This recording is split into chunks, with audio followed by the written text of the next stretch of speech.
मागच्या भागात आपण जाणून घेतलं डीलर्स प्रॉफिटेबिलिटी आणि त्याचबरोबर बिझनेस अपॉर्च्युनिटीज प्लास्टिक इंडस्ट्रीमध्ये कशा आहेत आणि काय आहेत. त्याचबरोबर शेवटच्या भागात आपण जाणून घेणार आहोत क्रिविशा इंडस्ट्री कशा पद्धतीने काम करते, डीलर सपोर्ट कशा पद्धतीने देते, त्याचबरोबर मार्केटिंग, ब्रँडिंग आणि लॉजिस्टिकवर कशा पद्धतीनं क्रिविशा इंडस्ट्री काम करते आणि पुढचं विजन काय आहे त्यांचं प्लास्टिक मॅन्युफॅक्चरिंग रिलेटेड. चला सुरू करूया. प्लास्टिक मॅन्युफॅक्चरिंगमध्ये मार्केटमध्ये भरपूर ब्रँड्स आहेत. खूप वेगवेगळे ब्रँड्स काम करण्यात. त्रिविशा कशा पद्धतीनं वेगळं आहे? वेगळं म्हणायला गेलं तर आमचे काही कोर इथिक्स आहेत. काही आम्ही कोर व्हॅल्यूज डिफाईन केलेले आहेत. त्याच्यामुळे आम्ही वेगळे आहोत. पहिला म्हणजे आम्ही क्वालिटी कॉम्प्रोमाईज कधीच केलेलं नाही आणि करणारही नाही.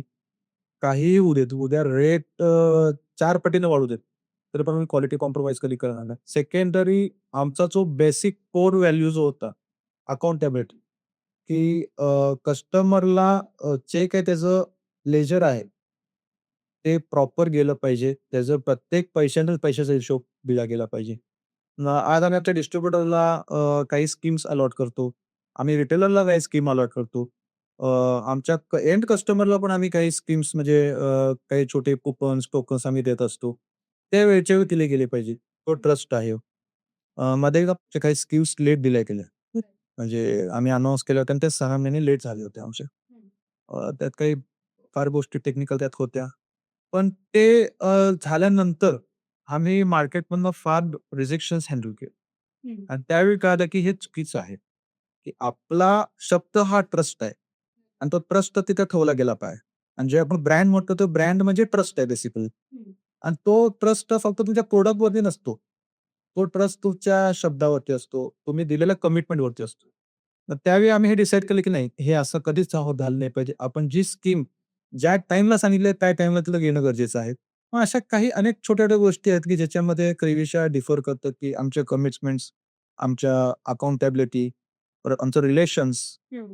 माझं जर का क्रिविशाच्या दृष्टिकोनात जर का बघायला गेलोत, तर आमचे डीलर, आमचे डिस्ट्रिब्युटर एक कंपनीच्या बर्थपासून आहेत. म्हणजे 10-10 वर्ष ते एका कंपनीवर जोडले गेलेत आणि ही आमच्यासाठी प्राउड मोमेंटची गोष्ट आहे. आणि प्लस त्याचबरोबर आमचे एम्प्लॉईज पण जे आहेत, आज जर का तुम्ही मार्केटचे बघितलं तर भरपूर ठिकाणी कामगार मिळत नाही. सेकंडरी काय आहे, की कामगार खात नाही. आज आम्हाला क्रिविशाच्या नशीब चांगला आहे म्हणायला काही हरकत नाही, की क्रिविशाचे एम्प्लॉईज आणि डीलर हे 8-8, 10-10 वर्ष जुने आहे. आणि ते तेवढ्याच प्रेमानं म्हणजे कंपनीचा ओनर हा पार्ट वेगळा आहे. We are all owners. सगळे मिळून कंपनीला ग्रो करतायत. जसं माझा पार्ट आहे, तसंच आमच्या सेल्स टीमचा आहे, आमच्या बाकीच्या एम्प्लॉईजचा आहे. तसंच आमचे जे डीलर आहेत, त्यांनी सुद्धा कंपनी ग्रो करायला फार मोठा त्यांनी सहभाग घेतलेला आहे. म्हणून आज आम्ही इथं 10 वर्ष मार्केटवर सस्टेनेबल आणि फाईट देतो आहे मार्केटमध्ये. तर येस, ह्या गोष्टी अदर कंपनीजवरून नक्कीच वेगळ्या होऊ शकतात. आणि प्रॉडक्ट बघायला गेलं तर प्रॉडक्ट काय ठीक आहे, ते प्लस मायनस प्रत्येकाची कुठे ना कुठे असतातच. त्यात काही जास्त बोलणार नाही. पण हे जे काही कोर मेन व्हॅल्यूज आणि एथिक्स आहेत, त्याच्यामुळे कंपनी नक्कीच अदर कंपनीमध्ये डिफरन्स असतात. ठीक आहे. असं आपण बघतो की 2 वर्ष वॉरंटी जनरली दिलं जात नाही. 3 महिने, 6 महिने, फार-फार तर 1 वर्ष आणि त्यातल्या त्यात क्रिविशा 2 वर्ष रिप्लेसमेंट गॅरंटी देते. तर मग यामागचं काय गणित आहे? नाही, ह्यामागचं अगेन तेच गणित आहे, की फॉर्म्युला प्रूव्हन आहे, टाईम टेस्टेड आहे. बरोबर. मार्केटमध्ये आम्ही त्याचे टेस्टिंग्स घेतलेले आहेत. आज 10 वर्ष त्या बेसिसवरती आम्ही चाललेलो आहे. त्यामुळे बाकी त्यात मार्केटिंग गिमिक ॲज सच काहीच नाहीये. जे आहे ते आहे, प्रॅक्टिकल आहे. अगेन ट्रस्ट, कमिटमेंट आहे ती. जर का मी असं सांगून जर का रिप्लेसमेंट द्यायला लागलं, तर अगेन कोण किंमत देणार नाही. त्यामुळेच जे सांगितलं आहे तेच आहे. क्वालिटी क्लेम प्रूफ करण्यामागचा तुमचा काय टेस्टिंगचा सिस्टम आहे किंवा टेस्टिंग कशा पद्धतीने वापरला जातो? एखादं तयार झाला, की बेसिकली आपण त्याला 3 फेजमधनं चालवतो. पहिलं म्हणजे जसं तुम्हाला म्हणलं, की त्याचं पूर्ण इन्स्पेक्शन केला जातो. प्रत्येक तासाचे 5 पीस आम्ही इन्स्पेक्ट करतो. त्याचं फिनिशिंग, त्याचं कलर, डेप्थ, ट्रान्सपरन्सी, होल्स त्यात कुठं पिन होल्स काय आहेत का? प्रॉपरली बबल्स त्यात आलेले आहेत का? ते ऑनलाईन मशीनवरती क्वालिटी सुपरवायझर तो चेक करतो. सेकंड पूर्ण लॉट तयार झाल्यानंतर आम्ही त्यातले रँडमली पीसेस काढतो आणि त्याला आम्ही पूर्ण हॅमर टेस्टमध्ये भरवतो. म्हणजे त्यावरती टोटली 10 ते एक 10 किलोचा हॅमर आणि एक 20 किलोचा हॅमर. नाही. असं ह्याच्यावर होतो. दुसरा जो आपले जे पाटला-बिटला जे असतात, जे बसाटे आपण बसलो, तेव्हा ते आम्ही टोटल 100-100, 200-200 किलोचं वेट्स एक-एक वीक करताना तेव्हा आम्ही ठेवतो, की ज्याचे लेग्स एक्सपांड होऊ नये. कारण की पाटल्यावर कोण बसलं की पडायला नाही पाहिजे. बरोबर. तर ते हेल्थला फार मोठी इंजुरी करू शकतं. तर त्या ते टेस्टिंग्स करतो. जसं तुम्हाला मगाशी म्हणलं मी मिल्क कॅनच्या बाबतीत पूर्णपणे ते आम्ही रोडवरनं पळवून खबड-दबडमधल्या खड्ड्यातनं आम्हाला घालून त्याची टेस्टिंग आम्ही घेतो. तर हे आम्ही हार्श ब्रुटल टेस्ट आणि जो प्रॉडक्टला करतो. त्यानंतर अगेन पॅकेजिंगमध्ये परत त्याचं टेस्टिंग केलं जातं, की काय काही नजर शेवटी हा ह्युमन वर्क आहे त्या. तर तिथे आणि कुठल्या तर नजर चुकी होऊ नये, फिनिशिंग किंवा कुठे आणि काही राहिलं असेल. तर आधी पॅकेजिंग डिव्हिजनला पण आमचं चेकिंग होतं. बरोबर. मग हे प्रत्येक बॅच सोबत केलं जातं येस, का? प्रत्येक प्रत्येक बॅचला केलं जातं. आधी स्पेशली डेडिकेटेड टीम आमचे क्वालिटी सुपरवायझर्स आहेत. बरं. जर एखादा नवीन डीलर क्रिबिशासोबत जोडला जाणार असेल किंवा ज्याला जोडलं जायचं आहे, तर आपण डे 1 पासून त्याला कोणता सपोर्ट देतो? प्रेविष्याबरोबर जोडायसाठी महत्त्वाची गोष्ट म्हणजे तुमची कमिटमेंट पाहिजे. अ, कसं आहे, की नुसती मी एजन्सी घेतली आहे आणि जसं म्हणतं, की बाबा मला बसून कस्टमर मिळेल. तर हे आजच्या तारखेमध्ये चालणारं नाही की. तुम्हाला जसं कंपनी सपोर्ट आहे, तसं तुम्हालाही मार्केटमध्ये पळावं लागेल. कंपनी सपोर्ट गेला तर बघायला गेलं तर आम्ही सोशल मीडिया मार्केटिंग करतो.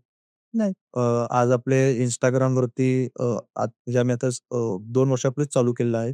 ऑर्गॅनिकली आज क्रिविशाचे 4,000 प्रॉडक्ट्स आहेत. नाही ते येणाऱ्या काळामध्ये चांगले ग्रो होतील. पण हे ऑर्गॅनिक आहे बेसिकली.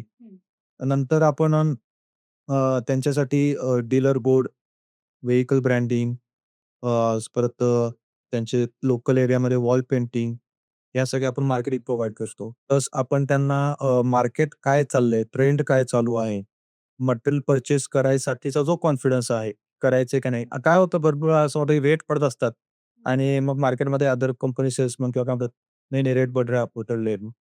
तर आपण नाही आता रेट कमी होतात थांबा. कारण की मेन कंपनीचं मेन विजन आपलं मिशन आपण आहे, की बाबा हॅपी कस्टमर हे आपले बेसिकली असेट्स आहेत. जर का तो सुखी असेल तर कंपनीची ग्रोथ त्याचा जर का किस्सा गरम असेल, त्याला जर का प्रॉफिट चांगला नसेल तर कंपनी कधी सोडून जाणार नाही. मग जे मी म्हटलं की माझे डिस्ट्रिब्युटर्स 10 वर्षापासून आज क्रिवेशा बरोबर आहे. त्याचं रिझनच ते आहे की त्यांना प्रत्येक प्रॉफिटेबिलिटीची प्रत्येक वर्षी वाढ दिलेली आहे. त्यामुळं आपण त्यांच्या प्रॉफिटसाठी आम्ही काम करतो. नाही. तो जर का हॅपी असेल, त्याला जर 4 पैसे मिळतात, नक्कीच तो क्रेडिट सोडून कधीच पुढे जाऊ शकतो. बरोबर. मार्केटिंग, ब्रँडिंग आणि त्याचबरोबर लॉजिस्टिक आणि सेल्स ट्रेनिंग यामध्ये क्रिविशा कशा पद्धतीनं काम करते आणि कशी मदत करते? तसं बघा म्हटलं मार्केटिंगसाठी आपण सोशल मीडिया ॲडव्हर्टायझिंग करतो. त्यांना मार्केट ट्रेंडसाठी माहिती देतो. प्रॉडक्ट कुठले चालणार आहे, नवीन प्रॉडक्ट्स लॉन्च कुठले होत आहे, याबद्दल माहिती सांगतो.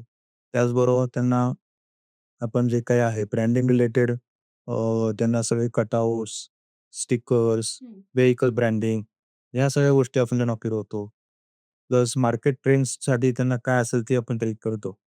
आणि त्यांना टेक्निकली प्रॉडक्ट्सचं नॉलेज, कसं प्रॉडक्ट पिच केला गेला पाहिजे, हे आमचं पूर्ण सेल्स टीमचं काम असतं. प्लस आता आम्ही गेले आता 1 वर्ष लागेल नवीन आता ॲक्टिव्हिटी सुरू करतोय. इन शॉर्ट केलेलीच आहे आपण त्यामध्ये. तर त्याच्यामध्ये आम्ही नाका मीट्स अरेंज करतो.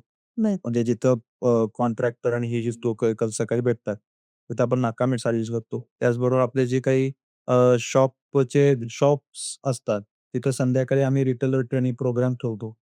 हे आणि ॲक्टिव्हिटीज चालू आहे. सर क्रिविशासाठी आयडियल डीलर कोण असू शकेल? क्रेव्हीसाठी आयडिया रिटेलर म्हणजे ज्याला प्रॉफिटेबिलिटीवर काम करायचं आहे, क्वालिटी प्रॉडक्ट्स विकायचे, तो क्रेव्हीचा आयडियल डीलर होऊ शकतो. नॉर्मली आपले प्रॉडक्ट सेगमेंटेड आहेत सेमी अर्बन आणि रोलक्स एरियासाठी आणि त्यासाठी हार्डवेअर सेक्शन्स, हाउसहोल्ड कटलरी जे विकणारी लोकं आहेत, ते क्रेव्हीचे आयडियल डीलर बनू शकतात. बरोबर. प्लास्टिक इंडस्ट्रीमध्ये जर त्यांना बिझनेस सुरू करायचा आहे किंवा मॅन्युफॅक्चरर बनायचं आहे, तर बेसिक कोणत्या गोष्टी त्यांनी सुरू केल्या पाहिजेत? सगळ्यात पहिला म्हणजे कमिटमेंट, की मी हे करणार आहे. कारण की हीच लाँग जर्नी आहे. मनात आलं, केलं, फेल झालं आणि थांबलं, सोडू शकत नाही. फायनान्शियली म्हणजे आपण त्याला म्हणतो की कॅपिटल इन्व्हेस्टमेंट बेसिकली नीट आहे. बस. त्यामुळे तुम्हाला एक कन्सिस्टन्सी मेंटेन करावी लागेल. पेशन्स सगळ्यात महत्त्वाचा पार्ट आहे. पेशन्स केवढं फार महत्त्वाचं आहे. म्हणजे आम्ही पण ज्यावेळी सुरू केलं होतं 10 वर्षापूर्वी जर्नी, त्यावेळी आम्ही भरपूर गोष्टी सहन केल्या आहेत. भरपूर रिजेक्शन्स आम्ही झेललेले आहेत. पण जो मोटो होता त्याला स्टिक राहून त्याच्यावरती आम्ही कष्ट घेत राहिलो आणि कन्सिस्टन्सीवरती काम करत गेलो. त्यामुळे आज आम्ही जे काय आहे ते बघू शकतो. Patience is the key. तुम्हाला ते ठेवून तुम्हाला आपलं शकतो. त्रिविशाचे पुढच्या 5 वर्षात काय प्लॅन्स आहेत आणि कशा पद्धतीनं या मार्केटमध्ये काम करणार आहे? त्रिविशाचं व्हिजन येणाऱ्या 5 वर्षामध्ये फार मोठं असं म्हणणार नाही. पण फार डेडिकेटली आम्ही वर्क करतोय. आमचं पुढच्या 5 वर्षामध्ये आपण 200 सीआरची कंपनी करायचा प्रयत्न करतो आहे. आणि आता आम्ही 3 स्टेट्समध्ये काम करतोय. तर आमचं कार्बोरेटर प्रकल्प 12 स्टेट्समध्ये काम करायचं आहे. आणि रिजन आपलं डिस्ट्रिब्युटर वाईज आम्हाला नेटवर्क पूर्ण कॉम्प्लीट करायचा आहे. तर हे आता समजा येणाऱ्या 5 वर्षाचे टार्गेट्स आहे. बरोबर. एक एंटरप्रेन्युअर म्हणून तुम्ही यंग येणाऱ्या इंडस्ट्रीमधल्या बिझनेसमन्सना किंवा एंटरप्रेन्युअरला काय मेसेज द्याल तुमच्याबरोबर? एकच आहे डिसिजन घेतलंय तर पडा. परत मागं वळून बघू नका. पेशन्स ठेवा. कारण की सक्सेस आजकाल आपण जसं म्हणतो की सोशल मीडियाचं आहे. आणि जसं आपण आधी फार म्हणजे स्टार्टिंग ऑफ सोशल मीडिया आपण बघू शकतो की काही 20-20 मिनिटाचे लाँग कंटेंट प्रकारे चालायचे. लाँग व्हिडिओज चालायचे. आज आपण 30 सेकंदाच्या रीलवर आहोत. आणि आज 30 सेकंदावरती आपण 12 सेकंदच्या रीलवर आहोत. तर त्याच्यामध्ये काय झालंय की परत त्यात आता 30 सेकंद हुकवरती आपण कापतोय. म्हणजे काय आलंय की पेशन्स संपत चाललेले आहे. आणि सगळ्यांना इन्स्टंट सक्सेस पाहिजे. तर कुठलाही सक्सेसफुल जर का तुम्ही बिझनेसमन किंवा व्यक्ती बघितली तर ती लाँग टर्मवरतीच होती. तुमच्या पेशन्सवरती, तुमच्या कमिटमेंटवरती आणि कंटिन्यूटीवरती तुम्ही नक्कीच सक्सेसफुल बनू शकता. बिझनेसमध्ये कधीच कुठला शॉर्टकट नाहीये.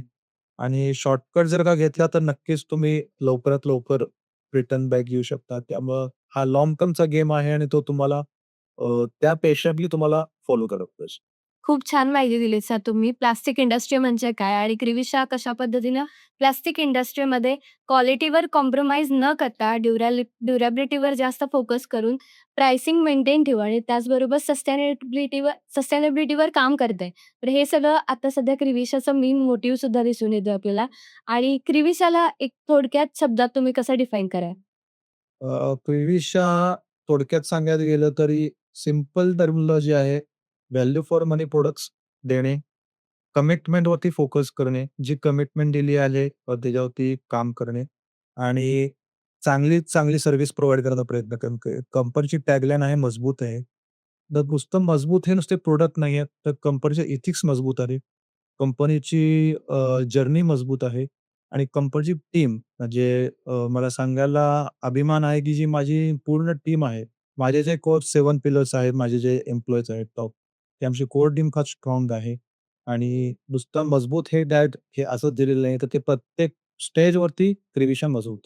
Yes. Thank you so much. खूप छान माहिती दिलीत तुम्ही आणि प्लास्टिक इंडस्ट्रीबद्दल खूप छान माहिती आहे तुमच्याकडून मिळाली. त्याबद्दल खूप खूप आभार आहे. धन्यवाद.